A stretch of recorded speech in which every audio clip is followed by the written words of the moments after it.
What's up, everyone? We are diving back into the multiverse today for another epic. What if Ino started loving Naruto in the Chunin exams? Part 1. If you enjoy this story, make sure to hit that like button and subscribe to the channel for more fanfics like this. Now, let's dive right into the fanfic. All it took was Naruto losing concentration for him to change his future course of his life as he knew it. When Sakura needed someone to reassure her that she was doing the right thing, that she was worthy of being a ninja, Naruto was not the one to verbalize it. No one was. No one was able to reassure Sakura Haruno that she could fight off one Ino Yamanaka who was currently inside of her mind, fighting to assert her dominance and win the battle so that she could win the Chunin exam fight. It meant that Ino was able to win and voice her victory in the mental battle.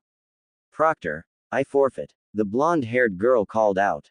Hayate, who watched on, raised his hand and then spoke those fateful words. Winner. Ino Yamanaka. Hayate called out, to which Ino immediately called off her jutsu and her soul returned to her own body. Yes, I won. Ino called out with sheer joy in her voice. It was at this point that Naruto turned his attention back to the fight and realized what had happened. Damn that S. Sakura-chan is unlucky dadbayo.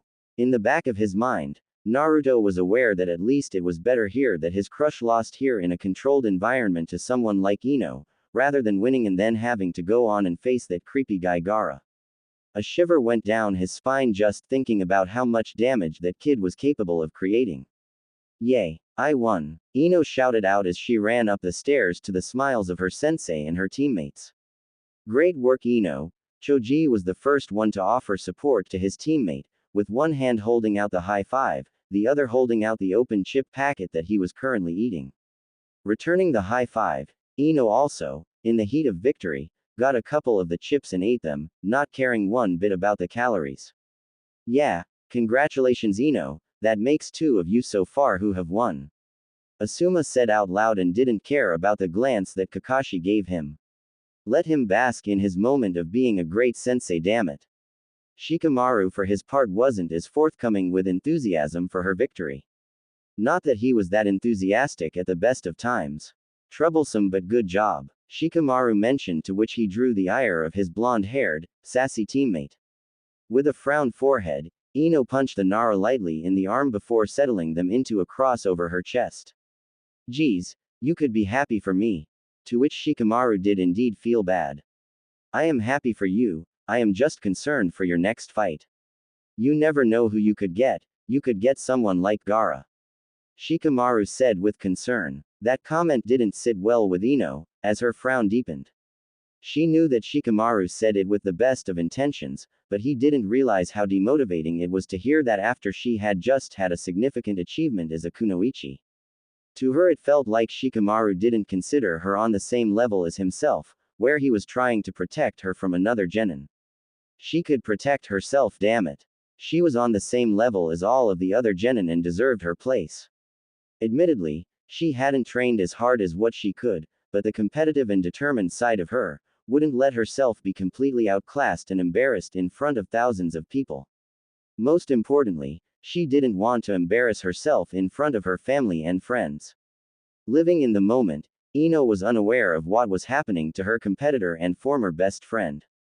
Sakura for her part had her head hung in shame. She felt like she failed her family, her friends and most importantly her team. Is this the difference between a shinobi from a clan and one who is not? I'm so pathetic. I didn't do anything. I just spent the entire time shouting about our former friendship and ran head on with a kunai. Naruto was the first to walk up to where Sakura was and offer his condolences. I'm sorry you lost, Sakura-chan. There's always next time. Sakura was looking down at the ground when she heard the words of her blonde-haired teammate. She looked up and immediately looked for the eyes of her other teammate. She saw Sasuke's face and saw his angry and annoyed look. There was a scowl on his face. He's no doubt thinking of how weak I am and how terrible he is saddled with teammates who are a joke. Raging internally, Sakura took her anger out the only way she knew how. Shut up, Naruto baka. I will never go on a date with you no matter how many times you ask me. You're so stupid and annoying, and immediately launched 5 punches all at the head of Naruto. The Uzumaki genin took the first punch, thinking that would just be it. That was normally how far she went, but then the next 4 punches came in, and it was only when Kakashi got involved that Naruto got respite. Geez, Sakura-chan, no need to bitch at me for losing your fight. Naruto instinctively replied back. It was the first time that he had ever responded with something less than positive to his teammate. He felt that he had some justification though. He never asked for a date. He didn't need to be called stupid. Naruto simply tried to cheer her up. That's enough, both of you, Kakashi said in an attempt to stop the bickering between the two. He didn't want to cause a scene. The silver-haired Jonin was already annoyed at himself for only realizing during the fight just how behind Sakura was compared to the other genin. Naruto looked in shock at his sensei. He felt that he didn't do anything wrong, and to have the man who was supposed to treat them fairly, didn't seem to be doing a very good job at it. A very Sasuke-esque look appeared on Naruto's face. Kakashi noticed this but vowed to apologize to Naruto in private. With all of the fights over, it was now time for the drawing of the Chunin exam matches. Naruto Uzumaki vs Neji Hyuga. Shikamaru Nara vs Tamari Sabaku. Sasuke Uchiha vs Dosu Kinyuda. Ino Yamanaka vs Gaara Sabaku. Kankuro Sabaku vs Shino Aburame. Eyes were left wide open. All of Team 10 looked in horror as they realized just what Ino was in for. She was going up against that person who had destroyed Lee. The odds were not stacked in her favor. Forfeit Ino, Shikamaru said with a firm voice, for the first time today, with the utmost serious expression and tone to his voice. Whilst she could definitely appreciate the sentiment that her friend was trying to convey, she hated the sense that they saw her as a baby that had no chance in the fight. Whilst she was scared shitless of what her opponent was able to do with his sand, it was a matter of pride for her. She was not going to back down without giving it a good crack. No, Ino replied, in an equally firm tone of voice which shocked all of Team 10. Not until I have given it my all. I am going to prove that I am a great kunoichi who doesn't give up at the first challenge thrown her way. I will become a Chunin. Of all the times to be troublesome Ino, now is not the time. For the first time today, Shikamaru got agitated through the disguise of worry. Something that Ino could very well see through, thanks to her high emotional intelligence. Look, Shikamaru-kun, I appreciate that you care and I love you like a brother. I need to do this. I need to prove that I am worthy of being a clan heir. For the longest time, I haven't taken my training as serious as what I should have. I need to test myself and prove that I put my best display on to become a Chunin. I have gotten this far and I am not going to give up now after all of the hard work that I have put in. Ino replied back to her friend and teammate, with passion flowing through her veins. Naruto couldn't help but overhear the conversation from the other blonde and look impressed. He never expected the girl to have that much conviction. The Uzumaki was surprised enough when he saw her cut her hair for the sake of winning the match. Initial assumption was that she wouldn't be willing to do that, in that it would affect her ultimate goal of becoming Sasuke Tem's wife. He respected her passion and determination. Plus, once I have given it my all and it ends up that I can't defeat Gaara, I'll just forfeit then. I know my limits, Shika. I'm not stupid. Shikamaru is right to worry about your safety, Ino. He is your teammate, Asuma stated, drawing the eyes of Team 10 onto the adult. With fire burning in her eyes, Ino was about to shout back at her sensei. The person of all who she thought would support her during this. That was until he spoke once more. But Ino has a right to keep going and try her best to become Chunin. The fights will be in front of a large amount of ninjas, in a controlled environment where Ino can safely test her skills, and if the time comes when she needs to resign from the fight, she will be able to do so. A look of gratitude was thrown in the direction of her sensei. The underlying pressure of the scope in which she would be competing in was reinforced on the Yamanaka heiress though, and she gulped down a bit of fear. That soon turned into determination, as she was a headstrong girl who was not going to back down without a fight. She hadn't backed down in the quest for Sasuke's love and affection, and she wasn't going to back down from this. XXX. Naruto was furious. Why did I even bother trying? He shouted out loud despite no one being around. Of course he knew that Sasuke Tem had a dangerous opponent. Yes, he knew that Sasuke had a massive target on his neck that attempted to control his mind. But damn it. Don't I matter too? Naruto desperately thought as he dealt with the fact that his supposed sensei was solely training Sasuke for the Chunin exams whilst he was left with the challenge of getting better to face Neji without the help of a sensei. Not that the stupid closet perv is anything close to a sensei anyway, I mean who falls for the harem jutsu anyway. Naruto didn't want to be trained by the man and Ebisu didn't put up any fight when he watched Naruto walk away. It was impulsive and did Naruto think that he might be able to learn something from the guy? Yes. Did he think that he could probably learn that by himself? Also yes. Was it a opinion from a genin who thought he was amazing and was probably had a higher opinion of his skills than what he actually had? Definitely. Had Naruto stuck around, he would have found the real reason why Kakashi decided to offload his training. Naruto was never meant to spend the entire time training with Ebisu sensei. There was supposed to be someone else who was going to assist Naruto with his training. Instead, Naruto ran off in anger away from the hot springs and went to the only place he could think of when he was desperate to learn something at all costs.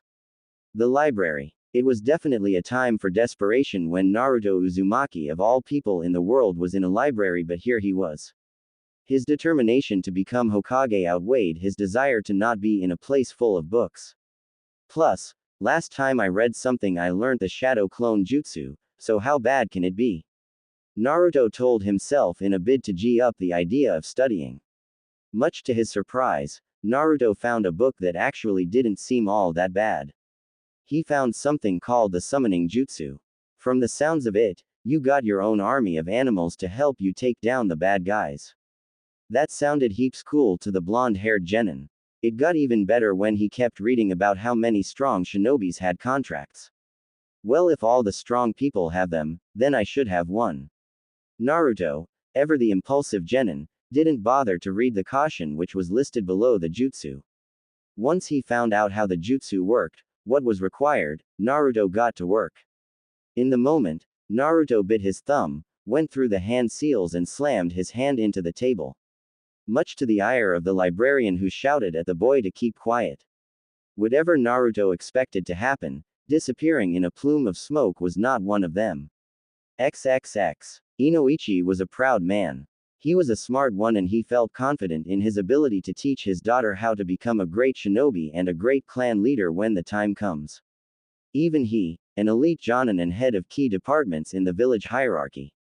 And yet, given the situation that his daughter was in, he knew that he was not the best person to teach his daughter to become a shinobi good enough to hold her own against Gaara. Inoichi had heard enough about the boy to know that as much as he believed in his daughter, the current state of a shinobi she was going to get absolutely mauled. There was a very real and high possibility that his daughter was going to die in a month. It scared the absolute shit out of Inoichi. So much so that he about to talk to her about the upcoming tournament. Ino-chan, can we please have a chat? Gulping because she had a rough idea on what she was going to be having with her dad. Yes, daddy, coming down now. The girl responded as she braced herself for this discussion. There was a feeling in her gut that this conversation was going to be one that would shape her shinobi career. If she backed down here, it would set a precedence for this to keep occurring. With a look of sheer determination etched onto her face, the Chunin hopeful headed down the stairs, braced for the verbal battle. I'm not backing down, Dad. I'm going to become a great kunoichi and there's nothing that you can do about it. Ino, you have to think of your safety. I heard what happened. Gaara is not someone where this is just fun and games. This is a serious life and death situation. Gaara will kill you if he gets the chance. Inoichi replied, intensity filling his voice. Well then, it's simple. I won't let him get the chance to kill me. She said in a tone that ignored just how hard something like that would be to accomplish. Aren't you scared about this? Ino, let's be realistic here. You've only been a genin for 5 months. Taking it as slight as her skills as a ninja, the genin decided to challenge her father. Dad, do you not believe that I can do this? That I am not good enough? What Ino didn't know, was that Inoichi was capable of being firm and making tough decisions. Honestly, Ino-chan, no. Shock-filled Ino as she had never really heard that word before from her father. It just went to show the fresh genin just how much this meant to her father. You aren't good enough of a shinobi right now that I would feel comfortable with you fighting Gaara. You focus way too much on impressing boys, you care too much about your diet, which severely affects your ability to train and perform. You care more about impressions rather than your performance, and I question whether this is a fad in your pride talking rather than you actually taking your shinobi life seriously. Ino opened her mouth to immediately reply and then closed it a couple of times. Dad is right. That's going to change though. Look, Dad, you're right. I did spend too much time basing what I should do around how I look and what boys that would attract. I also ran fad diets, but that's all in the past now. Ino confidently replied, looking her father directly in the eyes. She's serious about this, but for how long? Just looking at her, he could see that something had changed. He was fairly confident that it was just pride at the moment and then her stubborn nature carrying her through, but he could tell that this was something that she was going to do. Officially, he couldn't make her quit since she was a genin and under the Hokage's control. It would also drive a fracture into the relationship with his daughter if he tried to control her like that. The resentment was not something he wanted to foster. No, he wanted to let his daughter grow into a well-rounded and developed kunoichi. That just leaves the question of how. What is the best way to get Ino ready for the fight of her life? Fine. Inoichi sighed. The perks of raising a headstrong girl, you're going to have to train as if your life depended on it. Police, Ino responded, sticking her chest out. I've got this for sure. The teenage girl commented, attempting to hide how nervous she was. She hoped her father bought it. He didn't, but he wanted to give her the benefit of the doubt because he loved his previous daughter. Inoichi just hoped that the plan he was thinking of in his head would work out. XXX. All right then, I'll do it, the man replied, which made Inoichi breathe a sigh of relief. A weight had been lifted off of his shoulders. He had just gotten the best sensei that Konoha had on offer. Thank you very much for this, Jiraiya. Ino will benefit massively under your tutelage. Inoichi commented. I can't work miracles, but I'll get her up to shape. Going up against that Gaara kid will be no small feat in itself. That's fine. As long as Ino-chan becomes the best that she can possibly be, I will have no regrets. Just please try not to corrupt my innocent daughter into being as much of a pervert as you. Offended, Jiraiya looked at Inoichi with a frown where the Yamanaka clan head gulped, hoping that Jiraiya wasn't going to change his mind. I'm not some predatory person who wants to groom a girl, was the crisp reply from the Toad Sanin. You paid me to train the girl, not change my personality. I won't direct anything at her, but I am not going to change who I am. The message was loud and clear for Inoichi. I hope that I am doing the right thing. Inoichi knew that he was not going to be able to train Ino to be a combat shinobi ready to fight Gaara in 1 month.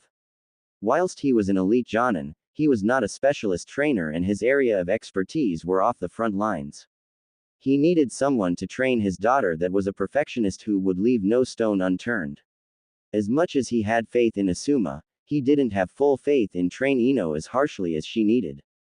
Jiraiya had no emotional attachment to the girl, and you don't get to the level of the Sanin without being a perfectionist to break down and improve every single little detail. There was no discernible front-line skill for Ino. She was best used in long-range fights as a supporting ninja.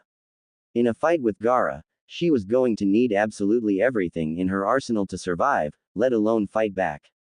Jiraiya was the perfect choice considering he had trained the Yondaime, he had no bloodlines and built a style on the front lines from the ground up. He guessed that this decision would break up the Ino-Shika Cho trio with the change in fighting style that his baby would now have, but when her life was on the line, he needed to do what was needed. Even if it meant putting a large amount of the clan's financial safety net on 1 month of training. It was not cheap, but Inoichi was in a desperate position and he knew that he would regret it more that if he didn't do everything in his power to help his daughter out. XXX. So you want to be an actual shinobi? Well, that's good, Jiraiya commented as he stared down the girl in front of him. From what Inoichi had told him, he was surprised to see her wearing a pair of nondescript track pants and a long-sleeve shirt. He initially expected her to care more about fashion. Well, this is good. Yes, Jiraiya-sama. I want to be a great kunoichi, just like your teammate Tsunade-sama. Ever since she heard what her father had done, Ino knew that she had to make the absolute most of it. The more and more she thought about what she was doing in a month's time, the daunting feeling of whether or not she was biting off far more than what she could chew lingered on in her mind. The Yamanaka had no idea what this training was going to be like. Well, hate to break it to ya girl, but you're not going to be like Tsunade Haim. You need to develop combat skills in the space of a month. The time it took for her to develop her super strength is not something that you can hope to replicate. Jiraiya said in a matter-of-fact tone, setting expectations for the month ahead. Seeing the dejected look on the girl's face, Jiraiya spoke up. He hated seeing someone sad, especially a girl. Just because you can't become a great shinobi like Tsunade, it doesn't mean that you can't become a shinobi on the same level as Tsunade, just in a different way. This caused her head to perk up. I am a frontline fighter, in the vein of a one-man army. I build frontline fighters. I wouldn't have the first idea on how to teach someone medical ninjutsu, so in that vein, I will teach you how to become a great kunoichi, but one who is Ino Yamanaka, and not Tsunade version 2.0. The way that he said it with a grin on his face was infectious, and Ino grinned as well. Hell yeah, so where do we start? The blonde-haired girl asked, excited to get this started. A sadistic grin appeared on the face of Jiraiya as he stared down his newest student. Well, we are going to be doing a light spar, just so that I can get a feel for how you fight.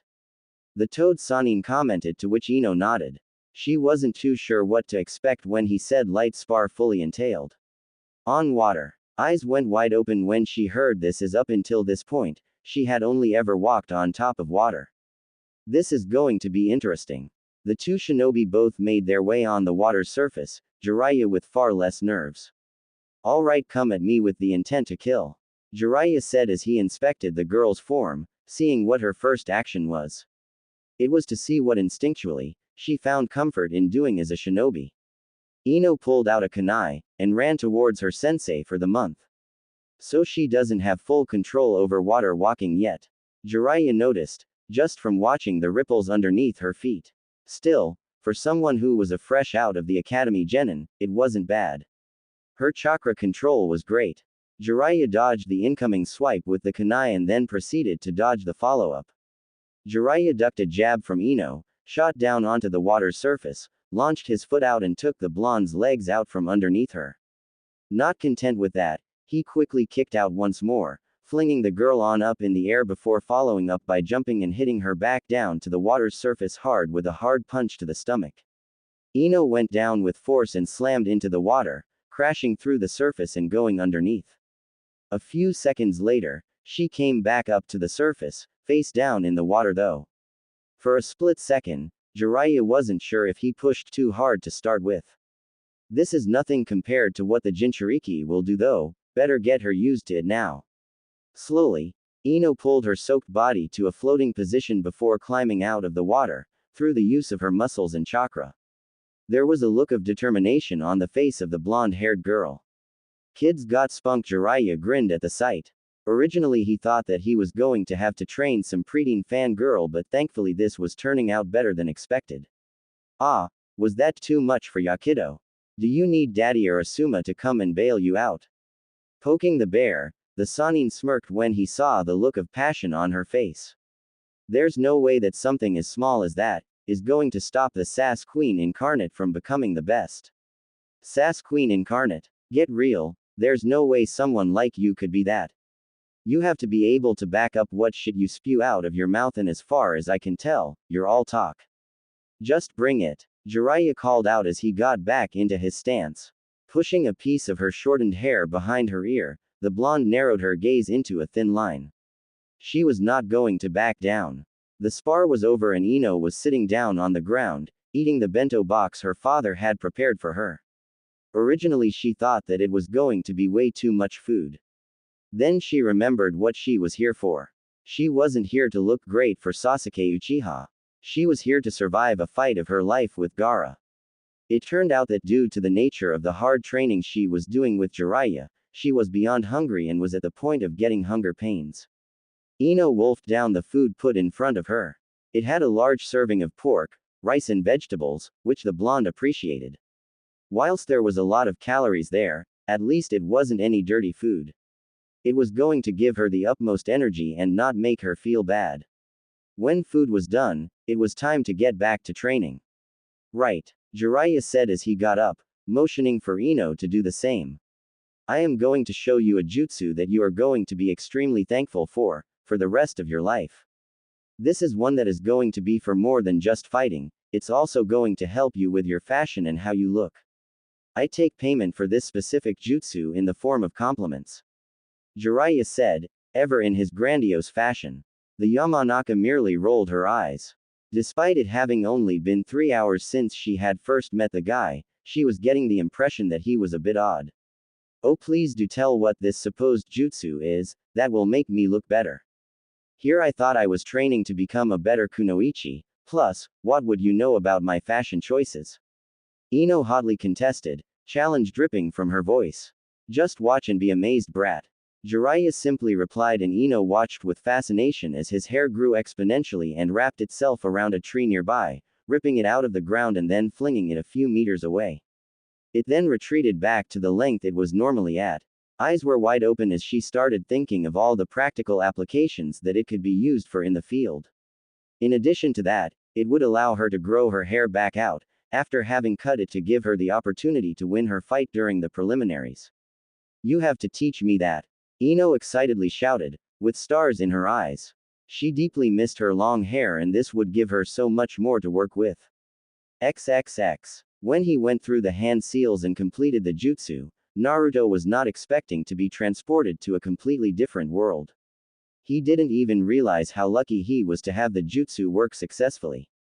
Unaware, Naruto still had the 5 elements seal on top of his Jinchuriki seal, destabilizing his ability to successfully mold chakra.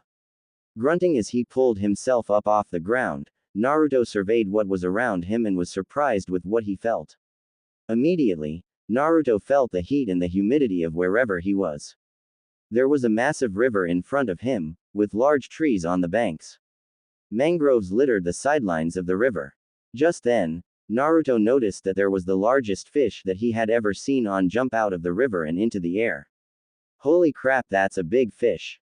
Naruto said out loud. It was then that he saw something even scarier, a giant animal, he wasn't too sure what it was, came out of the water and wrapped its enormous jaws around the fish, and in what Naruto could only describe as a death roll, the beast took the prey down into the water quickly, and it was a sight to see. Wow, Naruto called out, and suddenly, he got the sneaking suspicion that there was a whole bunch of eyes watching him.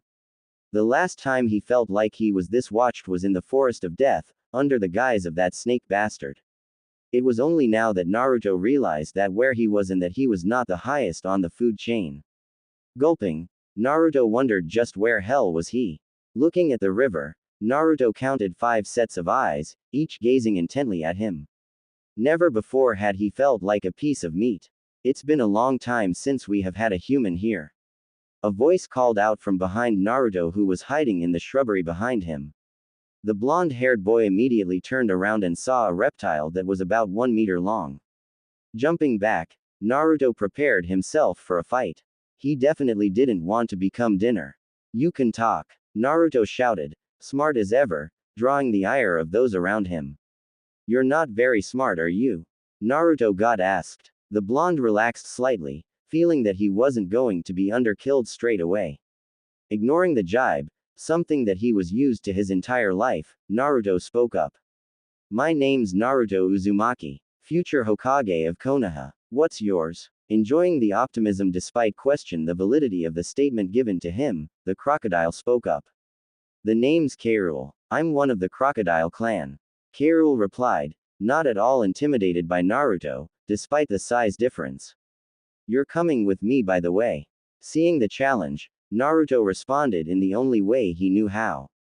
Why should I? For all I know, this could be a trap. Not fazed at all, Kairul turned around and looked the boy dead in the eyes. If we wanted you to die, we would have killed you the second you used the summoning jutsu and came into our lands. Now, come with me, child, and don't make me drag you to my father. Coming to terms with the fact that he had absolutely no idea where he was and the whole reason why the blonde was here, was to get a summoning contract, Naruto decided to follow Kairul. Naruto took his jacket off as he felt the sweat pouring off of his body. Even compared to normal people, Naruto knew that he felt the heat more than normal. After learning about the Kyuubi, he thought it must have been related to that. Under the unrelenting sun of wherever he is, Naruto was sweating his balls off. As much as he wanted to take his top off and go for a swim to cool down, Naruto did not trust that water one bit. Those eyes spelt danger. The genin looked down at the path they were traveling in and found themselves in a cave. Unlike what he thought he knew about geography, it didn't get cooler as he went in. Instead, it got hotter thanks to a couple of hot springs that he saw along the way. Geez, this is stuffy in here. Dad, I brought the boy. He's a bit dumb though. I can sense that he has potential though, heaps of chakra. Kirill called out into the deep caverns of the cave. Affronted, Naruto was not shy to reply. Oi, I'm not dumb. Naruto hotly replied back, also a bit miffed that the only compliment he got was something he attributed to the Kyuubi and not to his own skills. I see. Bring the boy to me, hatchling. The deep rumbling bass voice echoed throughout the caverns and Naruto almost shat himself when he heard it. Just what have I got myself into? Naruto questioned to himself. In the end though, he knew that he was not going to back down. Not when the potential title of Hokage was on the line. Soon it went to this opening in the cavern where it was pitch black surrounding him. It was then that Naruto saw them. Sweat dripped down the back of his neck. The set of eyes in front of him were massive. They were the size of his body, if not bigger. He did not want to think of the size that the body housing those eyes were. I think I am lunch. Tell me, young one, why are you here? The voice that carried through the entire cavern questioned him. Just from the sound hitting his ears, Naruto could feel the power behind it. If there was ever a time to lie, now was not it. Well, I'm from Konoha and we have the Chunin exams coming up. I got ditched by my sensei and have to try and figure out a way to train and get stronger so that I can win. I tried doing the summoning jutsu and I ended up here. Naruto said, and at the end of his statement, he rubbed the back of his head. I see. Konoha. I remember hearing about that village being created just recently. When he heard this, Naruto's sweat dropped. Just how old is this guy? Konoha was built ages ago. He must be ancient. Tell me, what are the Chunin exams? How out of touch is this guy? Naruto thought to himself, but he didn't dare voice it. Thankfully for Naruto, he didn't have to. I told you about them over 20 years ago, Dad. Kirill spoke up. Be careful, boy. You need to learn when to use that jaw of yours. Naruto felt the heat in the room go up with that threat. Thankfully he wasn't getting the comment directed at himself. Kirill, for his part, didn't flinch but did know his place and back down. I sense great desire and passion when you speak, child. The question is, are you ferocious enough to achieve your goals? Do you have that natural instinct to get the job done, whatever means necessary? Naruto felt even more heat under the intensity of the gaze whilst getting questioned. The first thought that Naruto had in his mind was Zabuza. That man was ruthless, but at least you knew where you stood. Behind the bandages, there was a man who cared about Haku. Naruto knew he wouldn't be like Zabuza in hiding his emotions, but Naruto also knew that he would go to all lengths to protect those close to him. I will do anything to protect my friends. I want to be the Hokage, and the role of the Hokage is to protect everyone in the village.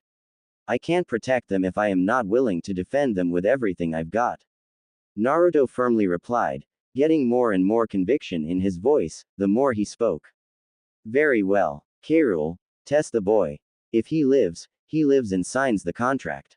If he doesn't, we will get a different type of meat for lunch. Sobek mentioned before closing his eyes. Naruto gulped based on the finality of the statement. The saving grade for Naruto was that the genin knew that whatever was thrown at him, he was going handle it. His name was Naruto Uzumaki and he didn't give up no matter what. Naruto found himself sparring on top of the water, 3 days after having barely managed to survive the initiation process of the Crocodile clan. It was touch and go for a while, but in the end, he managed to survive. Little did Naruto know that the carnivorous clan hadn't signed him for what he was right now. He didn't fit their current fight style, personality, or their ideal skill level. Sobek was patient, though he hadn't lived this long and fought off that many challenges to his throne without being patient and wise. What was 60 years, the upper end for a lifespan of a shinobi, when he had been around for centuries? People and other summoning clans had forgotten how feared the Crocodile clan were. With the potential that Naruto had, if it was harnessed in the right circumstances, he would be able to bring their clan back to prominence. The bonus with Naruto was that he was a complete blank canvas to mold into their ideal warrior. Thankfully, it turned out that there was a modicum of surprise when Naruto started commenting about his chakra being weird ever since the fight a few days ago. This combined with feeling the diluted chakra of the Kyuubi, Hyrule brought Naruto over to one of the elders and got his chakra realigned via removing the seal placed by Orochimaru. It was a night and day difference. By the end of the day, Naruto was walking on the surface of the water, and going through the taijutsu basics. Having trained all day, Naruto was famished and needed some food. So Hyrule, what's there for food? Looking with a confused expression on his face, Hyrule responded. What do you mean? Catch it. There's plenty of fish out there. The croc gestured with his head towards the water and even those other animals on the bank. Naruto looked with a blank expression. He didn't know what to think. There was no ramen here. Plus, as much as he had been taught to hunt for food as a genin hopeful during his time at the academy, this was the first time that he needed to do it. Using what he had been taught at the academy, Naruto stood on top of the surface of the water and waited. As much as he didn't like it, he knew that he wasn't going to get anywhere if he rushed. That was the one thing he learned about hunting. Come on, I'm starving, Naruto thought to himself as he impatiently waited. There. His keen eyes spotted and threw the kunai at the water, unintentionally channeling chakra into the blade, due to sheer will and desperation for this to work. He didn't want to have to wait for another chance. Watching with great amounts of intent, Naruto grinned when he saw the kunai connect with the salmon and impale it just below the eye. Before it could scurry away too far, even at slow speed due to the injury, Naruto raced along the water at top speed for the short distance, dived into the water and grabbed a hold of the fish and prayed his chakra control would allow him to hold on to the slippery bugger. Thankfully for the blonde, it was.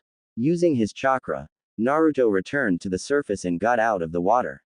It was the first time that he had killed an animal on his own volition.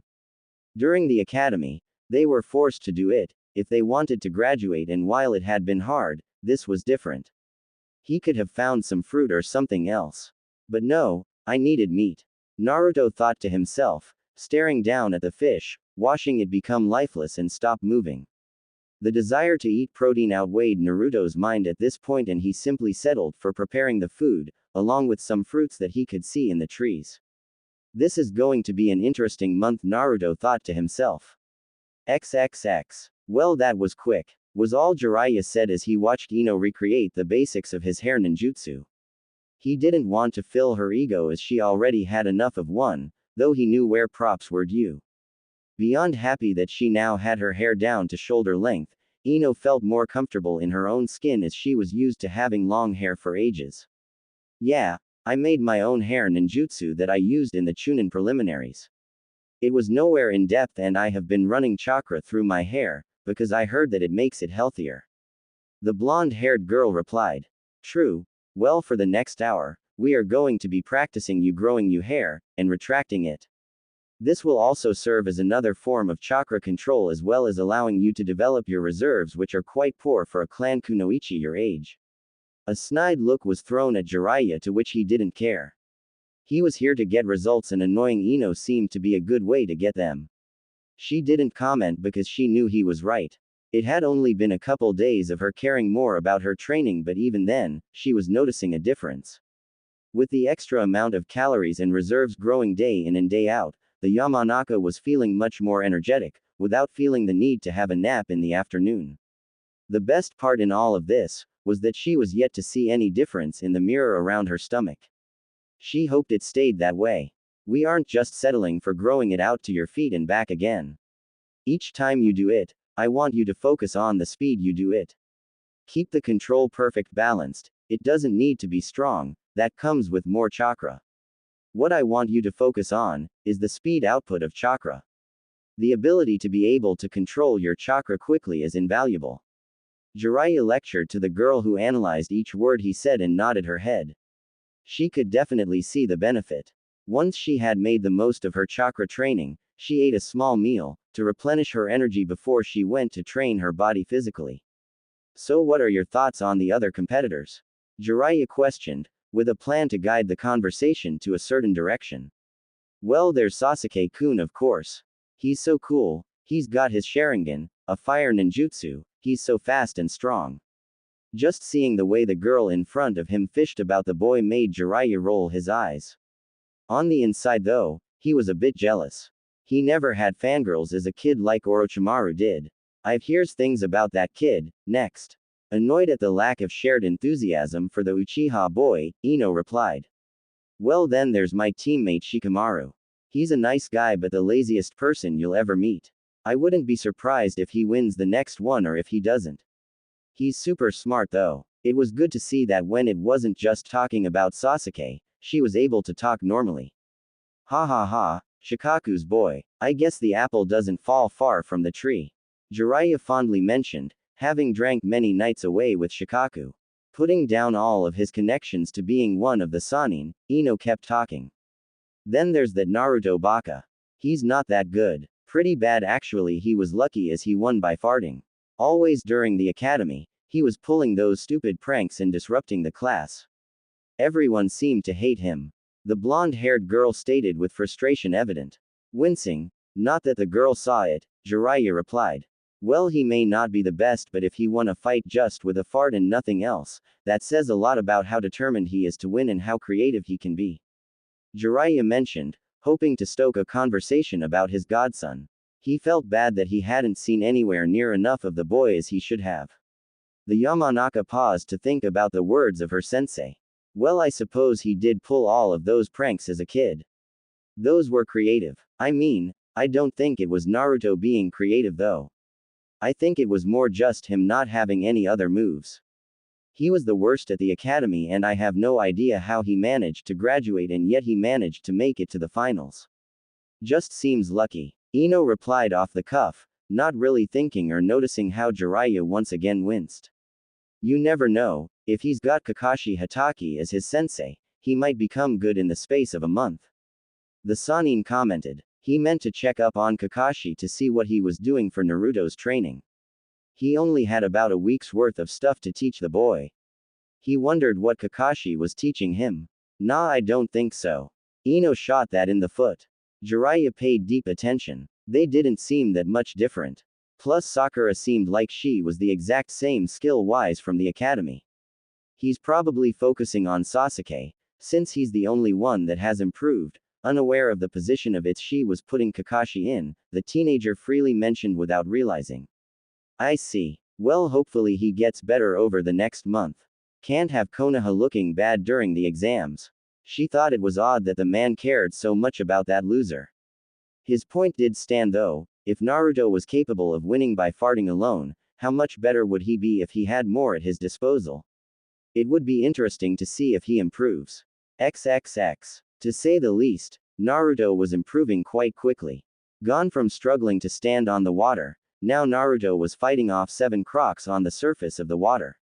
He had even managed to get a win over one underwater.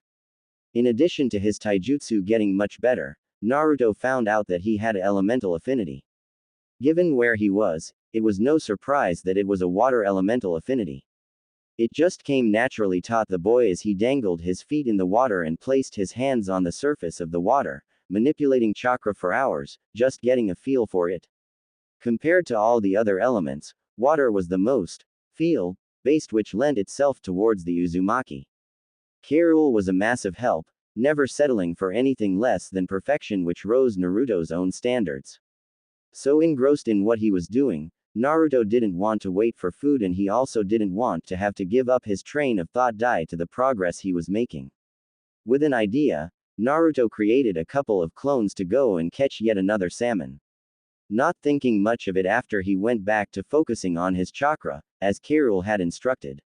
Naruto, channeling his chakra, cupped the water, brought it out of the lake and tried to keep the water from falling into the larger pool. It had been a week and Naruto had already managed to successfully brute force his way through the most basic form of water manipulation. That was putting his hand into the water and making the water come up out as a minor pillar. The first time that he had managed to get it, Naruto made the pillar 50 centimeters out of the water. With the ability to manipulate water whilst it was all one body was achieved at the base level, now Naruto was hoping to be able to separate the water that he wanted to use from the existing water. From there, all it was just refining his ability with the two skills. It was then that his clones brought back 3 crabs. They then started cooking the crabs, as best as they could. I can't wait to eat the fish, Naruto thought to himself. Despite not having any ramen around, he wasn't minding the heavy amounts of fresh fish and various other forms of seafood that he was eating. That combined with the abundance of fruit was a blessing for Naruto in disguise. Of course, he loved ramen, but after getting ripped into about how poor his diet was previously, and not having any other options, the blonde started eating lots of food that was available naturally. It meant that now his diet was high in protein and lots of fast-acting sugars which were great for energy production and to repair the damage done to his body. Due to his diet getting much better and being promised more muscles, Naruto was eager to see the transformation that his body was going through. He felt much stronger and he swore he was seeing a bit more muscle in his arms. That must be from holding that damn blade all the freaking time, Dadbayo. Oi, what the hell? Why are you guys fighting? Naruto shouted out as he immediately looked up and stared at where his now 2, formerly 3 clones were caught with a dumbfounded look on their face. They didn't expect to be caught. How did you know that? One of the clones fought back, choosing not to answer the question. How did I know that? Naruto thought to himself. No one told me and I got the memories of my clone who caught a crab instead of a fish as if I lived it myself. It's almost as if my clone's memory was transferred to me after it died. All thoughts of studying on his water manipulation as his mind rushed to the possibilities of what this could mean. He could use his clones to scout ahead, he could use them to study the boring stuff so that he didn't have to. I wonder if I could get them to help me with my training. Naruto questioned as he had a moment of genius. Little did he know that had he properly read the jutsu in the first place when he opened the forbidden scroll, this would have been information he could have learnt 5 months ago. Not wanting to waste all of his chakra, Naruto created 10 clones, got them to move onto the surface of the water and to practice his chakra control whilst the blonde ate a well-deserved meal. XXX. After food, Naruto then went back to training, testing his theory. He let his clones explode, transferring the memories and knowledge back to the main. Naruto grimaced as he rubbed his head, feeling an oncoming headache. Going back to the water's edge, Naruto cupped a small amount of water in his hands, as per the instructions from K. and did his best to separate it. Yada, Naruto called out as he managed to hold it for 2.5 seconds as an independent body of water before it collapsed into water. With renewed vigor, Naruto created 25 clones this time around, and decided that he didn't have enough swords so he might as well do that himself. The Uzumaki was still getting used to his new weapon which he thought was sick as hell. It wasn't almost as long as Zabuza's cleaver, as well as being almost as heavy. The center of the weapon was a solid steel rectangle that was 40 centimeters by 1.5 meters. Whilst the internal part of the weapon was great, made from high-quality metal that Naruto was able to channel chakra through, not that he was there at that point. The real part was that Naruto thought was utterly cool, was the sharp bits of the sword. Spaced slightly apart from one another there were incredibly sharp teeth from former crocodiles. Rather than the slicing and quick-based fighting style that normal swords provided, Naruto knew that this was going to be different. This instead was going to be trying to sink the teeth into the body and then rip out in the most brutal fashion.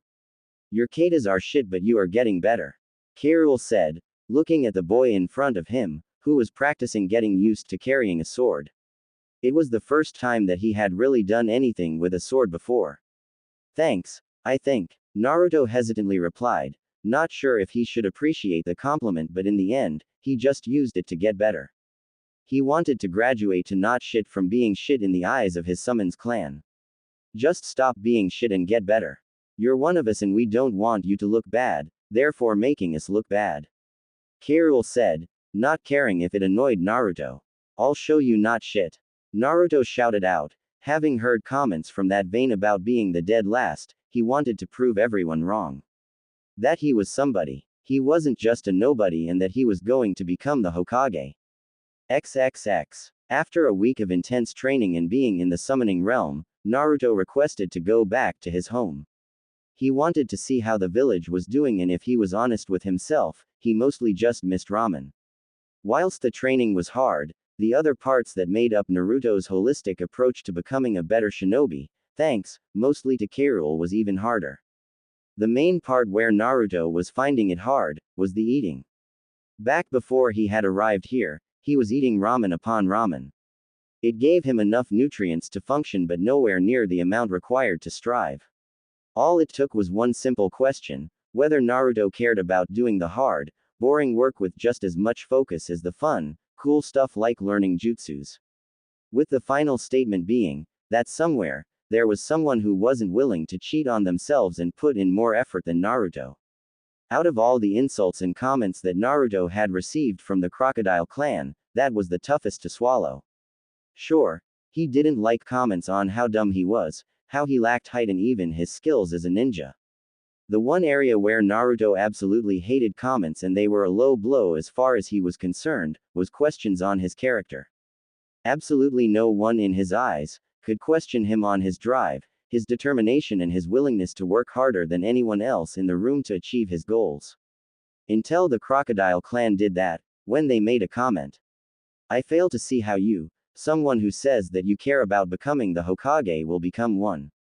Where you care about eating ramen for every meal because it tastes nice, there is someone who will be eating kilos of rice, meat, and vegetables because it is the fuel your body needs to perform optimally. Change your diet and you will see far more improvement. And they were right, Naruto thought to himself as he had noticed his performance and recovery in the training sessions. He was getting stronger, his speed had increased, and even the high amounts of fat from the salmon mostly started to turn the gears of puberty into action. It meant that when he got to eat ramen, he could actually make the most of it and properly enjoy the food. Naruto, we haven't seen you in a while. Ayame called out with a grin on her face, happy to see her favorite customer. Yeah, Naruto said with as much enthusiasm. I've been training real hard and I am going to kick at the Chunin exams. He said as he rushed to sit down at the table. He quickly ordered his meal, not aware that there was some long-haired man sitting next to him.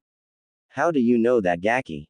Just because you are training, doesn't mean that the others aren't training. I mean, only some snot-nosed brat would wear bright orange.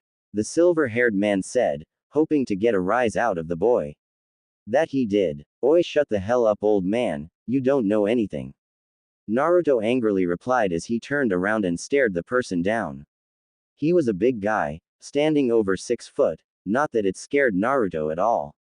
After all, he had faced Orochimaru and that guy was scarier than anything ever.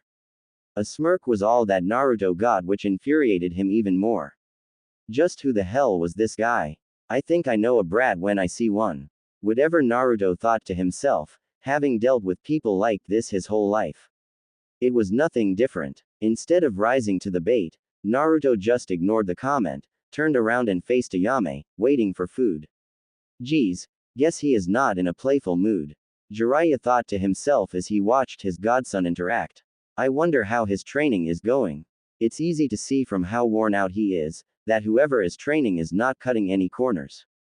Alright then, kid, what makes you think that you are going to win? Got any cool jutsu up your sleeve? Naruto gave the man a glance and tossed up whether he should rise to the bait once more. Nope, got none, he said without turning his body to face Jiraiya when speaking. Seeing that he wasn't getting anything from his godson, he knew that he had to change tactics. Obviously the whole bait him into conversation wasn't working out all that well. You know, I could help you out with that, teaching you some super cool jutsu. Jiraiya casually mentioned before turning his attention to the food in front of him. Out of the corner of his eye, Jiraiya saw Naruto give him his full attention. A smirk appeared on his face. I doubt someone as derelict as you could you help me. You look like you spend way too much time in those boozy red light dens. Naruto wasn't in whole. He was just incredibly tired from all of the trainee 0 nanograms that K. Rool put him through, and on the rare occasion Sobek was putting him through. He didn't have the energy to filter himself. Kid's not wrong. Just being a bit of a shit right now. There's nothing wrong at all about spending time around the red light district, thank you very much. As a man of fine culture, you wouldn't understand. Jiraiya stuck his head up as he spoke and Naruto relaxed. It was clear to see that the old guy obviously didn't care too much about how others viewed him. Naruto could respect that. Alright then, old man, what could you help me with? Glad you asked, kid. I am a man of many manly talents. I can show you how all you need to know about chicks, babes, girls, your furry stomach problem, girls again, chicks and more about babes. The way Jiraiya casually talked released the tension. Naruto's sweat dropped when the first three were all about women. He went ramrod straight at the brazen mention of the Kyuubi and within seconds was confused as he went back to talking about girls. Just who the hell is this guy? I'm interested in how you think you can help me with my stomach ache.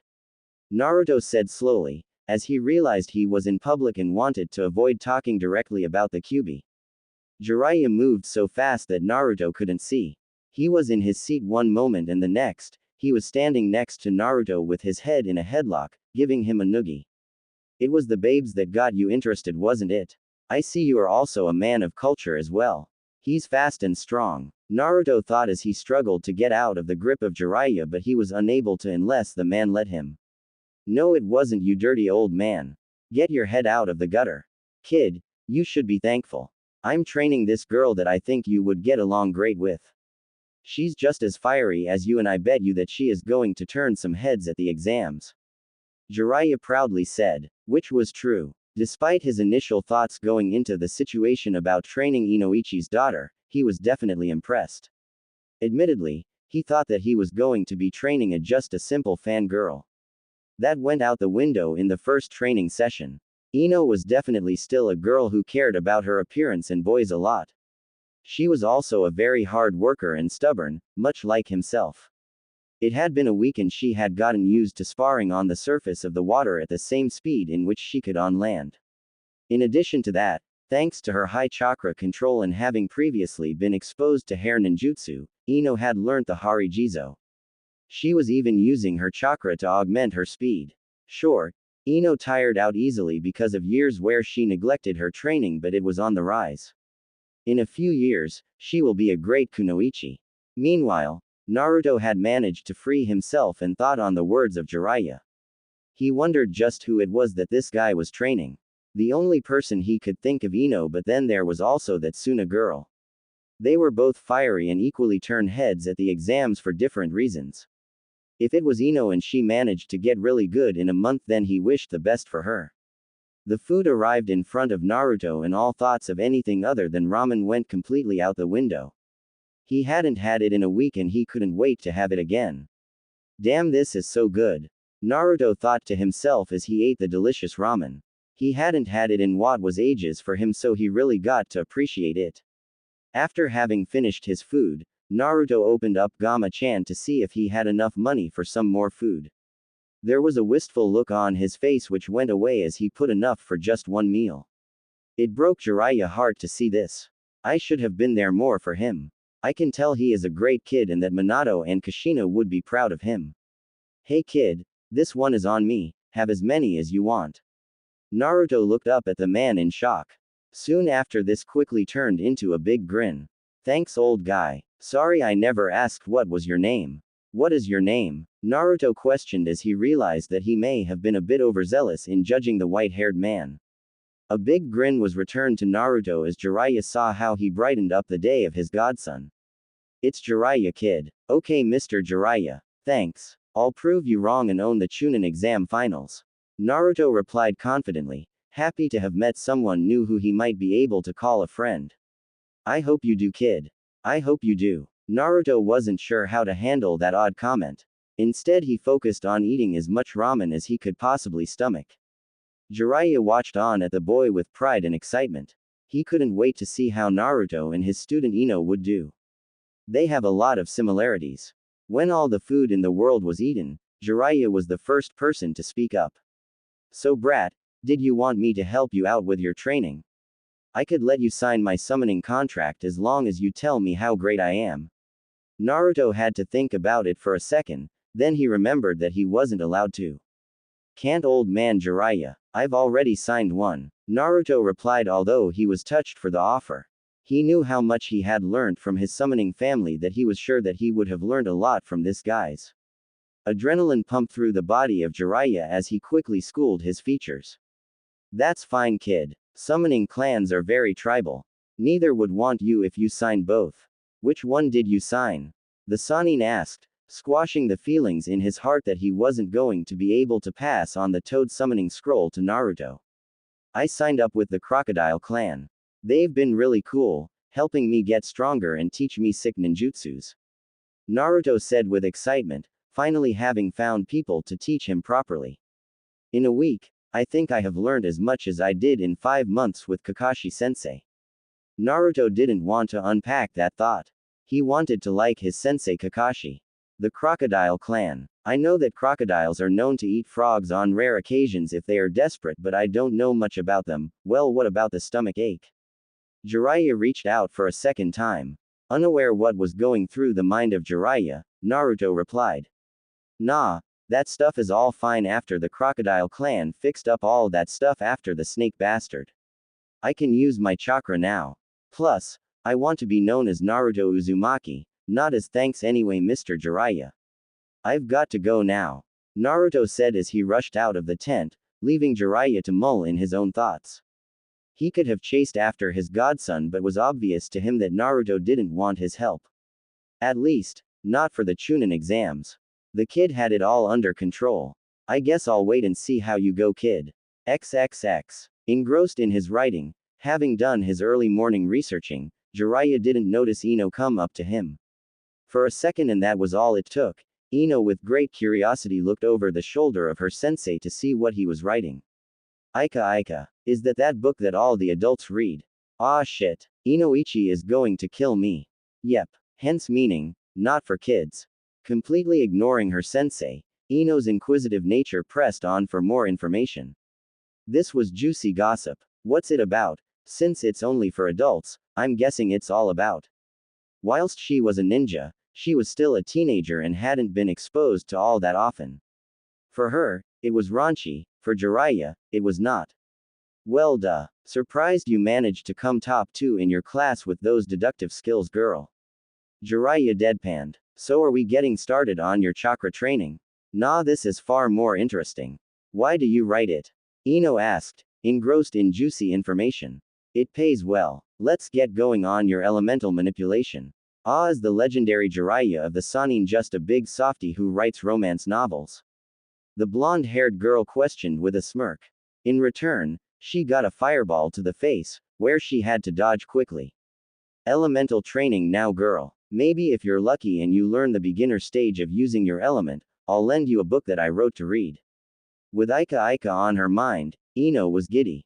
She wanted to see what all the fuss was about. Plus, her curiosity won out. Alright, channel chakra into the piece of paper. The toad Sannin mentioned as he handed a piece of paper to the girl. The genin took the paper and then watched as it crinkled into a ball when chakra channeled into it. Daddy always said we had quite a lot of lightning element users in our clan. It's to do with the brain sending commands to and from the rest of the body via electricity. Since we use the mind a lot, it's only natural that we have a lightning element. Ino mulled it over as she looked down at the paper in front of her. This was something that Jiraiya was well aware of as well and took it into consideration when devising the best way to survive against a top-tier shinobi. Well then, let's get to it. Ino-chan's got a book to read. Jiraiya didn't say anything. This was going to be funny. Ino and her sensei were sitting in the middle of the training ground. It was the last day of her training and she was just doing some light stretches and chakra drills, to keep her optimal for the upcoming exams. Hey Jiraiya-sensei, since you write all of those raunchy books, could you help me with boy troubles? Yes, she doesn't call them dirty. Jiraiya thought to himself. Out of all of the girls from the graduating class, he knew he made the right choice training Ino. Instead, he could have been training Hiyashi's daughter.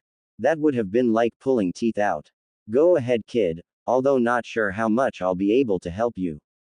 Jiraiya responded, interested to see where this conversation was going. What type of girls do guys my age like? Ino asked with confidence, albeit curious. This could be a dangerous path to go down. Well, I can't comment for all guys, but from my first-hand experience, I always went after the girl who didn't care about what other boys thought. She did what she wanted, always put herself first, and that was why she is strong, not just her abilities as a shinobi but also her strength in will and personality. Ino's heart swooned. It was cute thinking of this old man talking about a girl who he liked back then. It was obvious to her that he wasn't really interested in multiple girls. He was just after one. But what about looks? You never really mentioned looks. Jiraiya looked down at his newest protege. It was clear that she wasn't getting the message that he was trying to give her. Looks matter, but nowhere near how much you think you do. Sure, you have to be physically attracted to him. Before he could continue, Ino cut him off, not intentionally however. I've put on weight over the last month and I'm worried Sasuke-kun won't like me. In a rare moment of uncertainty, the blonde-haired girl opened up about one of her concerns. She was normally supremely confident in herself, but no one was immune from having negative thoughts about themselves every once in a while. Holding back the rolling of his eyes, Jiraiya knew that this was an issue every girl was taught by society, which he thought was wrong. He was all for skinny girls, curvy girls, girls with muscle, and girls with either long or short hair. You realize that around 50% of your S is made up out of fat, right? The single comment made Ino open her eyes wide open. It was evident that she did not know that. A million thoughts were now going through her head about how to get the right ratio of fat so that she had big without a big stomach. I can see where your head is going, and stop that, Jiraiya said in a rare time of seriousness. He didn't want all of this training that Ino had achieved to go to waste. There was no point of having all of the skills in the world if you had the wrong mindset, one that debilitated your ability to perform on a mission. I know it won't be easy, but the sooner you stop focusing on what your body will look like and start focusing on what your body can do, you will be better. Jiraiya didn't really know why he was going to talk about his own dating life to a girl just going through puberty that he had met less than a month ago. The girl I fell in love with, she didn't care about how she looked. It was hot watching her on missions where she would outclass her enemies and then heal any injury. Princess was great like that. Plus, she eventually got real hot. Looking at her sensei, she watched his face and saw the same look that she saw her father give when he was either thinking about her mother or looking at her. Then it went to a perverted one and she was grossed out. Ew, isn't something old people should do. It's only for young people. Throughout all of this, she could tell that he didn't just like this girl.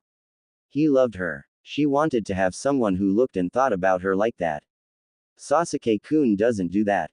Heck, he doesn't even look at me at all. Because he only saw me as that weak girl who couldn't protect herself. The way Sensei was talking about that girl, she was a good shinobi. I wonder who she is. Ino thought to herself as she remembered all the traits that were spoken. Princess, hot, able to heal people, and puts herself first. Ino's eyes shot wide open and she had a knowing grin on her face, one that Jiraiya didn't like all that much. You're in love with your teammate Tsunade, aren't you? She confidently stated, assured that there was no other person. Damn, she's quick. We haven't spoken in about a decade. Ah, that's so cute. You should definitely speak to her. Ino insisted. Not liking at all where this conversation was going, Jiraiya decided to change it. No, and to answer your question about looks, it doesn't matter if you have put on weight. Since your training and diet have been spot on, it will mostly all be muscle. I bet you haven't noticed your clothes fitting that much different, have you? No, not really, but I gained 3 kilos. I'm going to be bulky. Ino all but shouted back. Good. You were probably a bit underweight to begin with, since you cared so much about dieting. I'll let you in on a secret. No matter how much fat you lose, you will never stop looking chubby unless you have a bit of muscle to reveal. Muscle should be a sign of pride. It isn't like getting a nose reconstruction or implants. You can't pay for it and you can't cheat to get it. It's something that you have to work hard for a long period of time to achieve. It went unsaid that Jiraiya was a little bit biased in this regard. Tsunade was known for being curvy with a fair amount of muscle. Despite the fact that she got her super strength from her chakra, Tsunade was still ridiculously strong for a female without it. Heck, she was stronger than most male shinobi as well. So you're saying I should build muscle to get boys? No. Jiraiya with a pause to get her attention to focus on him for a second. He wanted his next comment to be the last one. No, what I am saying is that you should focus on yourself and not at boys at your age. I thought you were Ino freaking Yamanaka, the sass queen. Why are you chasing boys, when if you are as good as you say you are, they will be chasing you? Once again, eyes were wide open but this time with glee that morphed into a smirk. You're right, sensei. Boys should get in line to worship the ground that I walk on. I shouldn't have to keep belittling myself for chasing after boys that don't give me the time of day. They have to want me. She thought of all the times her self-esteem went down when Sasuke-kun completely ignored all of her efforts to make him feel better. XXX. Much like Ino, Naruto had finished of all of his training. With a final goodbye K-Rool, the rest of the other crocodiles and even Sobek-sama, Naruto reversed summoned himself back to Konoha. I haven't seen anyone of my friends for ages. Naruto murmured out loud as he looked on at the village from the Hokage monument. The Uzumaki wouldn't change it though. The time away was a great time to reflect whilst also allowing him to solely focus on his training. He had gotten so much stronger, far stronger than he thought he would have if he had been training with Kakashi. As much as he hated the idea of being left behind for his teammate, Naruto was thankful for the opportunity which turned out to be a blessing in disguise. In the past, he had never had a competent teacher. Iruka, as much as he loved the man and would do anything for him, had to manage around 30 other students, in addition to Naruto. Kakashi on the other hand didn't.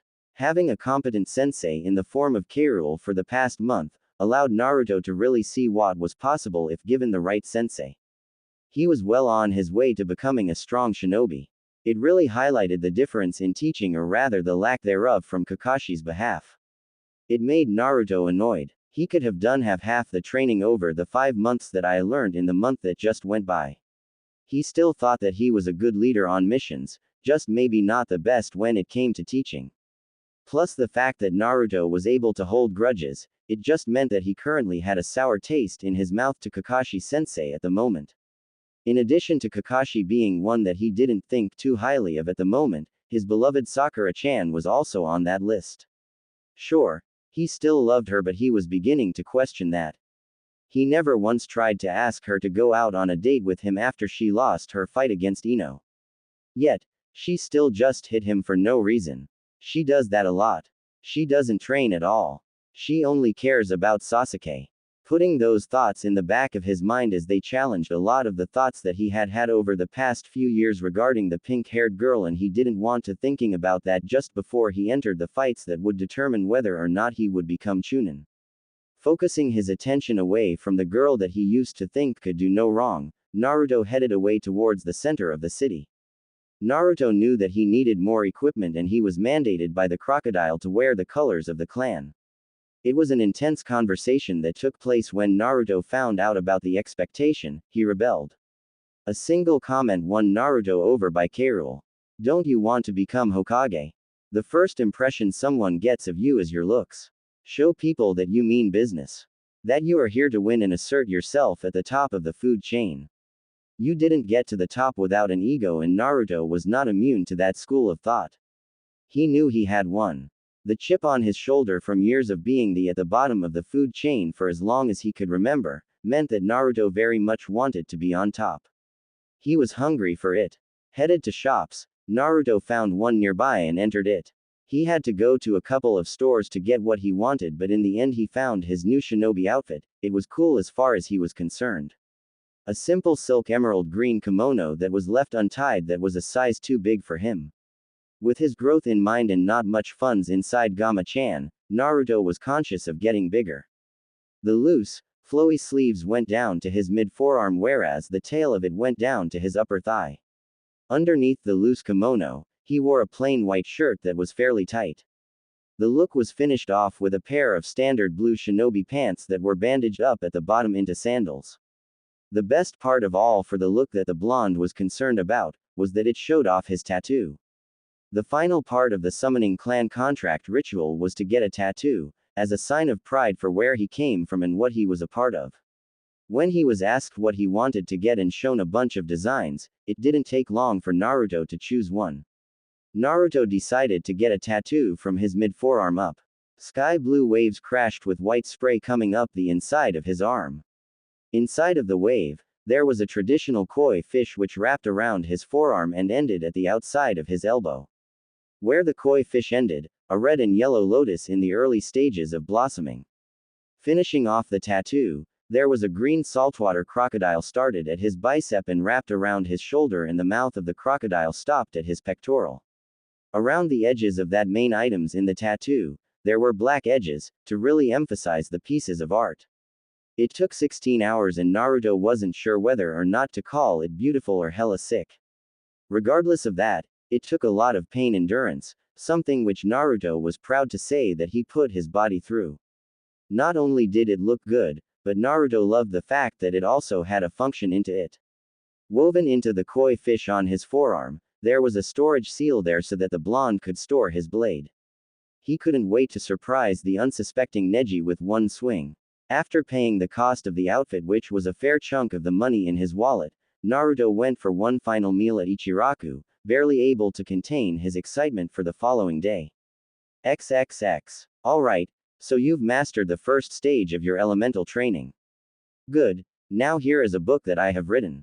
Jiraiya said, tossing one of the last copies that he had of The Tale of the Utterly Gutsy Shinobi. Without knowing what she was getting herself in for, Ino squealed with joy, grinning that she was going to learn more about, especially from a male perspective. Hopefully, in her eyes, it would help her with being able to seduce her crush Sasuke Uchiha. That was, until she saw the title of the book. The Tale of the Utterly Gutsy Shinobi. Ino looked curiously on for a second. This doesn't seem like an adult book.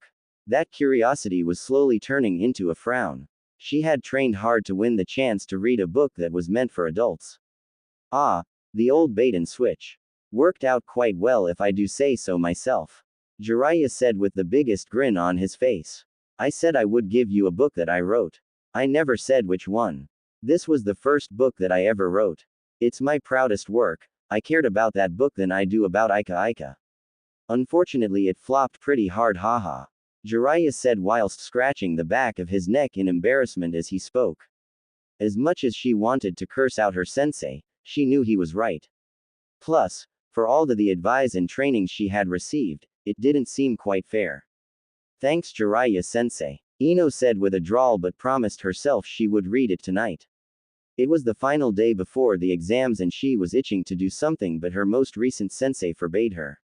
Today she was to rest and recover so that she was optimal for her fight tomorrow. Have a read of it and let me know what you think. Jiraiya said with hope. The book was long forgotten about and mostly geared to a teenage boy demographic, but he hoped the girl liked it. Thanks Jiraiya sensei. I will. The emotionally intelligent girl responded. In addition to this, she got up and gave the man a quick hug. She was thankful for all the training that she had received over the month. Yamanaka Ino was aware that he was doing it because her father had paid the man quite a bit of money and maybe cashed in a few favors. Despite all of this, the original fight with Gaara, which she realized was her being completely stubborn and prideful, thinking that she could fight with someone on that level compared to where she was. The fact that this man in front of her was able to close the gap and bring her up farther than she ever thought in a month, was testament to his skill. Never in a million years would she have believed that she could get to this point, and it was all due to her stubborn nature. After saying goodbye, Ino made her way to dinner with her teammates. When she got there, it was just Asuma, which was no surprise considering how lazy both Shikamaru and Choji were. Hey Asuma sensei, Ino called out as she saw the man and gave him a quick hug that was returned. Hey kid, so are you ready for tomorrow? He tentatively questioned, knowing just how big the day was. Her life was going to be on the line against Gaara and they had both seen what he was capable of. Yep, I don't think I could have prepared any more than what I did. Everyone, including you and especially Shikamaru and Choji will be. I hope we will be. So how did the training go? Asuma questioned, which brought a grin from the girl. Oh, you know, a bit of ninjutsu here, a bit of chakra control there and some conditioning, you know, standard stuff. Ino didn't want to give away all of her secrets after all. That's awfully vague. Asuma deadpanned, which brought a giggle from his female student. She nodded in reply. I'm sorry that I didn't get to train with you at all during the month, Asuma-sensei. Ino commented, and she did feel bad. There was no doubt in her mind that the man wanted to help her out. He laughed, which made her feel better, showing her that he wasn't annoyed. Hey, Jiraiya is one of the Sannin. I've seen how strong he is, and he is a monster of a shinobi. If you get the chance to learn from him, then definitely take it. He trained the Yondaime, so he must know what he is doing. Relief flooded through Ino and nodded vigorously. Definitely. As she said this, both Shikamaru and Choji entered. Shikamaru for his part analyzed his teammate intently, having not seen her for the past month. He wanted to make sure she knew what she was getting into and that she was ready for the fight of her life. From what he could see, her posture was confident as ever. He also noticed that the sleeveless tank top she wore showed off that not only had her arms gotten bigger, they were also more defined. Good, she took her training seriously. I wonder what she has learned in the past month. It's good to see you again, Ino-chan. Choji came in and waved to his teammate, offering the bag of chips to her. In the past she always said no due to her self-imposed dietary restrictions. Choji's eyes widened and a big smile followed shortly after as he watched her put her hand in and grab, not just one but 3 chips. It was a statement that she was making as she looked Shikamaru, who was like a brother to her, in the eyes whilst doing this. He nodded before replying. I'm not sure whether you are more troublesome now or before. There was a bored look on his face, but his eyes said otherwise. A full-blown devilish smirk was what he got back. Oh, I am way more troublesome now. Good luck keeping up, Shika. Ino commented back, knowing that she had put the work in over the past month to be why. It wasn't why if you could back it up. She just had to prove that she belonged. No one else thought she did. XXX. Finishing up putting on his new outfit, Naruto channeled chakra into his arm and sealed the sword up.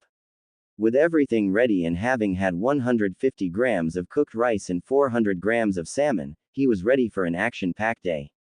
Headed to the stadium, Naruto jumped along the roofs with a full stomach and looked out at the village that he called home.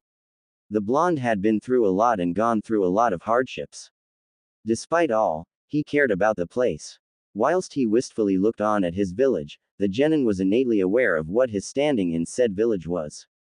A win at these exams would do wonders for increasing his standing in the village and make some of the people start looking at him like he was someone, that he wasn't just the demon that so many people saw him as. It was why Naruto vowed to not use the Kyuubi's chakra during the exams.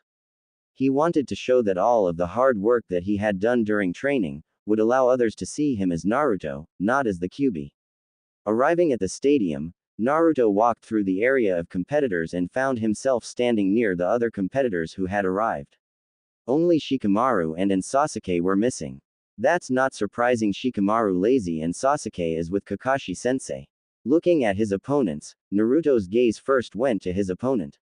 Neji Hyuga. He looked very much the same as before, during the preliminaries. Naruto sized him up, and from what he had seen during the last fight against Hinata, he felt confident. However, Naruto knew that Neji would have gotten better as well. From there, Naruto looked at the other 2 potential people he may have to fight if he was the one who beat Neji. His eyes couldn't help but go past Ino, first noticing her hair that was out of its usual ponytail. Wasn't her hair short after her fight with Sakura? In addition, he noticed what she was wearing. Naruto was a teenage boy after all. She was wearing a matching pair of yoga pants and a long-sleeve crop top. Both items were dual-tone purple, one light and dark.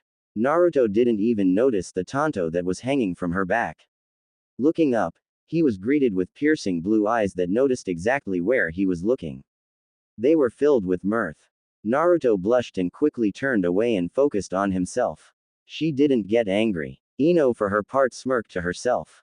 After all the time where Sasuke never acknowledged her looks and she started following Jiraiya's advice of focusing on herself, it was funny that she had Naruto of all people checking her out. It felt good, having someone look at her, especially the guy who absolutely loved her rival. When did Naruto get a fashion sense? Looks much better than the filthy jumpsuit he used to wear. I wonder what that drawing is on his arm. Naruto quickly turned his attention to Gaara and caught his eyes. This time though, Naruto didn't flinch. The blonde stared down Gaara, fully prepared to fight him. It was going to be hard, but Naruto was not going to back down. He wanted to be top of the food chain, and to get there, you have to beat whoever is there. As far as Naruto was concerned, Gaara was the top of the food chain for these exams. Shikamaru quickly arrived shortly thereafter. When do we get to kill people? Gaara questioned to the proctor, who just stared at the boy.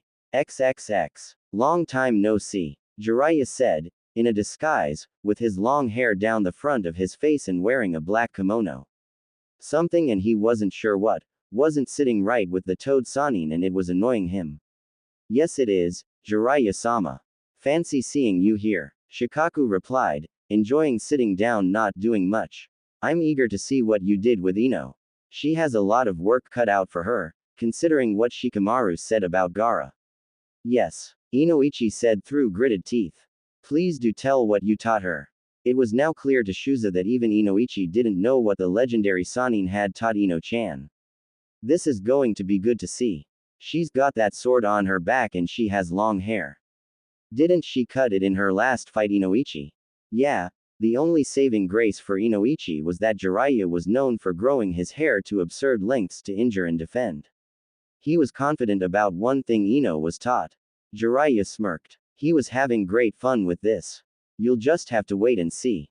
Safe to say that I think you will be surprised. Inoichi didn't say anything. It wasn't Jiraiya's daughter who had their life on the line. XXX. Wow. Naruto ditched the jumpsuit. Sakura commented, to which Kiba, who looked on, nodded in agreement. Yeah, but it won't make him any better. He was lucky he beat me. He is so goddamn lucky that I have a super sensitive nose. Neji is going to destroy him. Sakura could not ignore the Inuzuka's comments. If Naruto hadn't improved massively over the past month, he was going to have a very tough time during this fight. It looks a bit try-hard, that outfight. As she thought about her teammate, Sakura realized that Naruto never came to visit her after her fight. Sakura didn't notice it straight away, but at the end of the second week of the break between the exams, she felt lonely. Both Sasuke and Kakashi were by themselves training for the exams, nowhere to be found.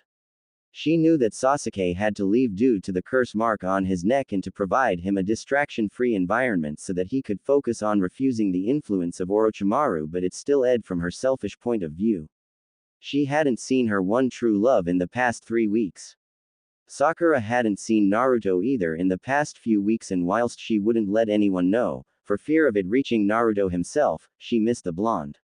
With Kakashi and Sasuke being as aloof as they were, it was fun having Naruto around. As she looked down at Naruto in the ring, it was impossible to not notice the absence of her crush. She hoped he would get here on time. XXX. Unaware of the thoughts going through the mind of his female teammate, Naruto prepared for his fight, bummed that his sensei was not there to watch and see how much he had improved. He was not surprised though. A look of annoyance came across his face. I can't wait to become Chunin. That way I don't have to deal with Team 7. A flood of memories came to Naruto, where he noticed how much Kakashi favored Sasuke and how often Sakura hit him instead of trying to provide support to the team. He didn't really have anything against Sasuke outside of his up-himself attitude. Why do I like Team 7 again? Reading all of these expressions on the face of his opponent, Neji thought they were for him. These eyes of mine show many things. Do you want to know what they see? Rolling his eyes, Naruto responded. I don't really care what they see, but I am sure that you are going to tell me anyway. The blonde said, waiting for the fight to begin. Not showing any sign of hearing Naruto's comment, Neji continued on speaking. I see a dead last who won't amount to anything. I see someone who got lucky and managed to win with flatulence. You have to understand that you have no chance of winning. Neji stated with supreme confidence that some might call arrogance. Naruto's eyes narrowed. No one was going to rain on his parade unless it was him. As if you have any say on what I can and can't do, Dadbeo. Naruto replied back, never one to turn down a challenge. In fact, he thrived on it.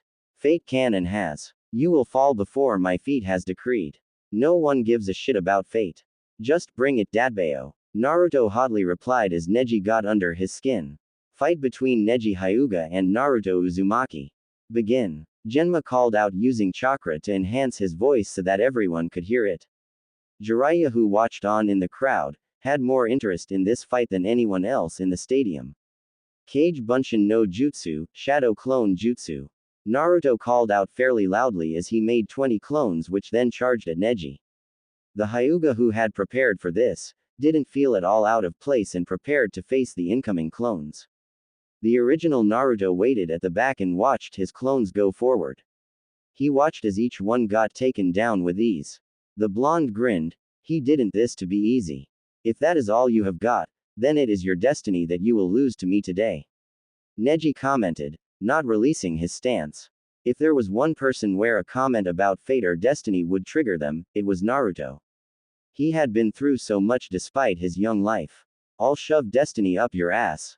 Naruto, as he yet again created more clones. Whereas last time he created 20, this time, he created 50. For anyone else, it was tantamount to suicide. For Naruto, it was yet another day in the office. This time though, the clones moved at full speed. It wasn't at the same speed in which Lee moved. It wasn't even close. That didn't matter as much as Naruto could use his clones to overwhelm Neji, and that was what they planned on doing. With the extra speed, Neji was not on the front foot compared to before. In fact, Neji was on the back foot. The increase in muscle was paying off for the blonde who pressed Neji. His clones wrapping around from all angles, to make sure that when Neji moved to attack one clone, another was in place. Thanks to his chakra reserves, Naruto could go on all day. He did just that until he decided to send all 20 clones that were in the ring at Neji at the same time. Where is all this chakra coming from? This is not the same person that fought at the preliminaries.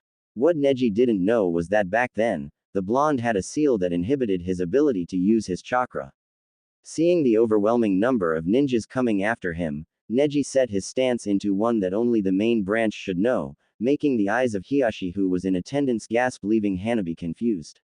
The original Naruto had decided to enter the fight at this time and started running towards Neji, placing his hand on his forearm with the tattoo. Just when he was about to release the sword from the seal, Neji started spinning really fast. Naruto could see with his eyes just how much chakra Neji was using as he spun and killed all of the clones in quick succession. Eyes narrowed as he watched the attack. I can't get hit by that. Going back to his previous plan, the war of attrition, Naruto sent more clones. Each time he did it in a wave of 25. For every single other shinobi in the world, this was a strategy that wouldn't work. After the third time that Neji used the rotation, he was starting to sweat and pant. It was clear for Naruto to see that it took quite a lot to use the technique frequently. He probably hasn't mastered it yet. Throwing one more wave in, Naruto took the chance to rush at Neji with a kunai in his hand and rushed at his opponent. When Naruto was 1.5 meters out from where Neji stood, he timed his run, having watched how long Neji held the Kaden for. Right at the time that Neji was scheduled to end the Kaden, Naruto dashed forward. He threw the kunai that was in his hand. Neji, who looked on, prepared himself to go on the offensive against the real Naruto, getting excited to finally get this fight over with. He needed to end it sooner or later. Right as Naruto got 1 meter away from Neji, with little time to spare, Naruto moved his right arm, his left forearm. Neji saw the tattoo and knew that the blonde was planning something, but he wasn't sure what. Darting forward, Neji aimed to stop whatever it was that Naruto was planning on doing. His eyes widened in surprise when he noticed Naruto channel chakra into what appeared to be a tattoo and watched in horror with eyes that rapidly opened as a large, dual-sided sword came out. Naruto grabbed said sword and swung as quickly as he could. Neji, who had already committed hard into his assault on Naruto, did he best to change his momentum and backtrack as quickly as he could. It wasn't enough. The tail end of the teeth of the blade sunk into the side of Neji's hip and ripped out a significant chunk of skin. Blood started freely falling out.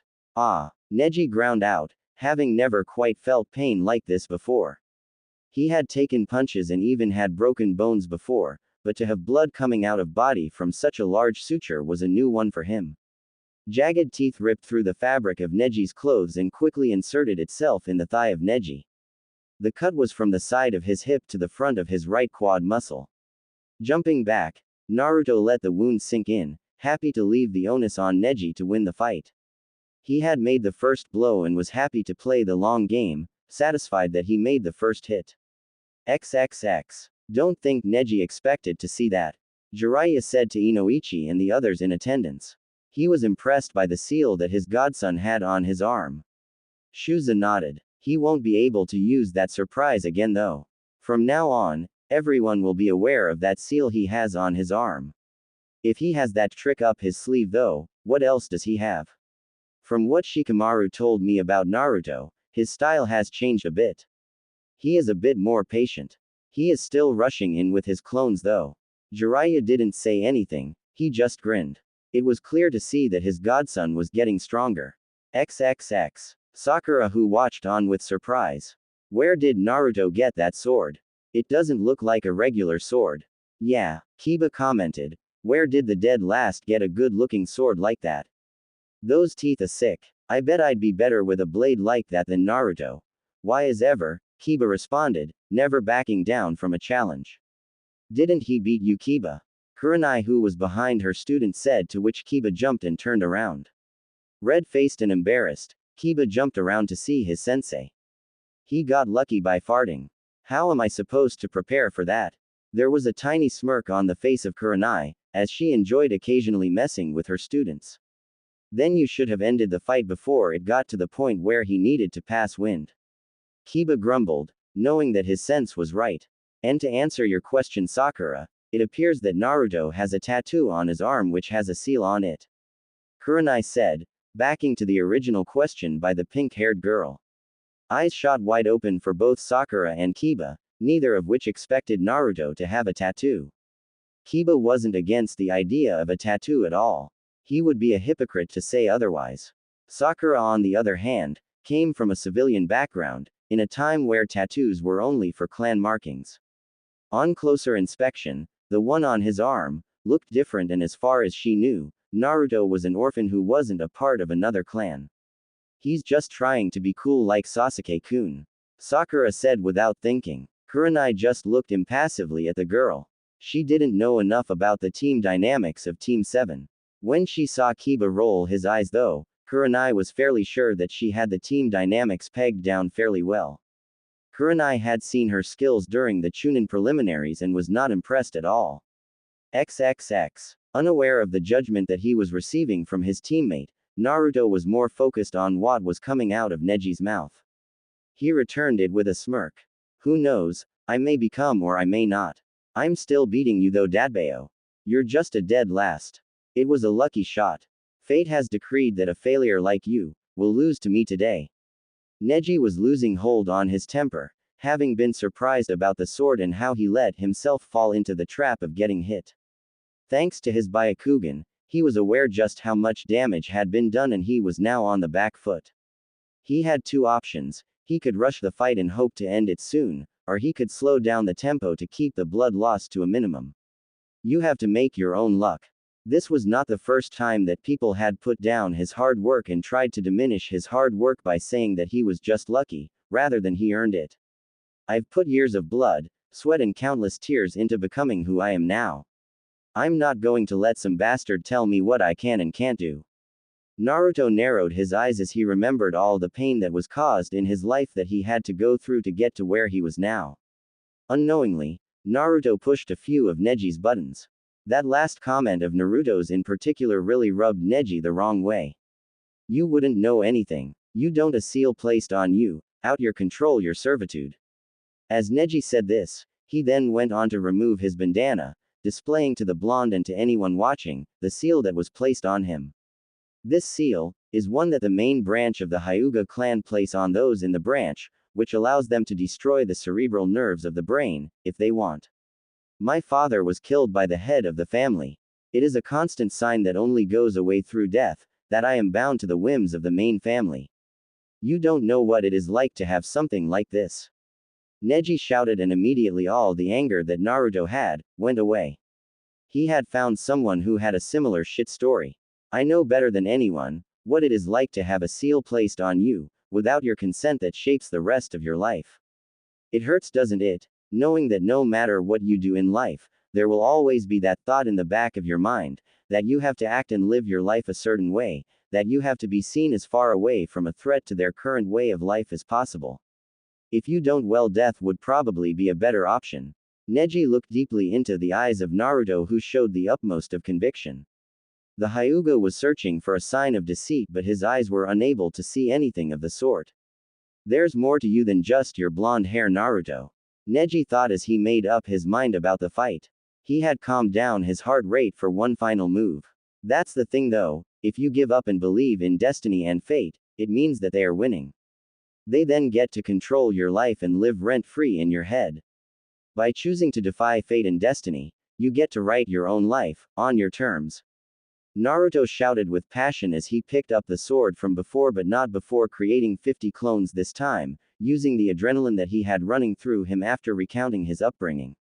A small bit of sweat started appearing on Naruto's face, finally showing the first signs of his excess use of chakra was catching up to him. Eyes widened at the sight of the 50 clones plus the real Naruto, that Neji got into a defensive stance. There was no way that he was going to be able to go up against that many clones on the offensive. Get him! Naruto shouted, and 25 clones rushed Neji, hoping to get another Kaden out of him.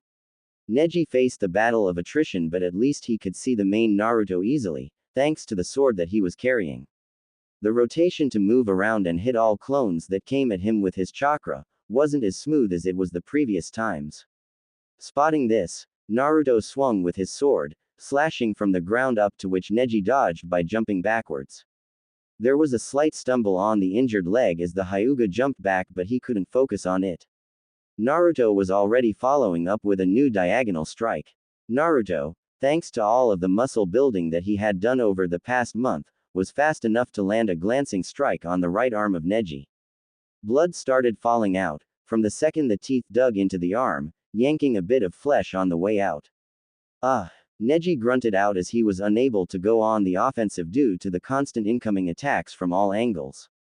He wasn't even able to set up the right stance so that he could use one of his better moves.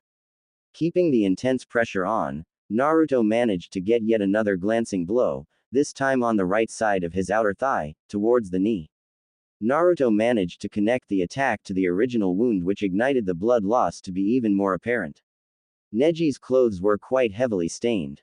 In an immense amount of pain from the wounds that he had received and having just had yet another cut to his body with his vision getting blurry from blood loss, Neji weighed up his options.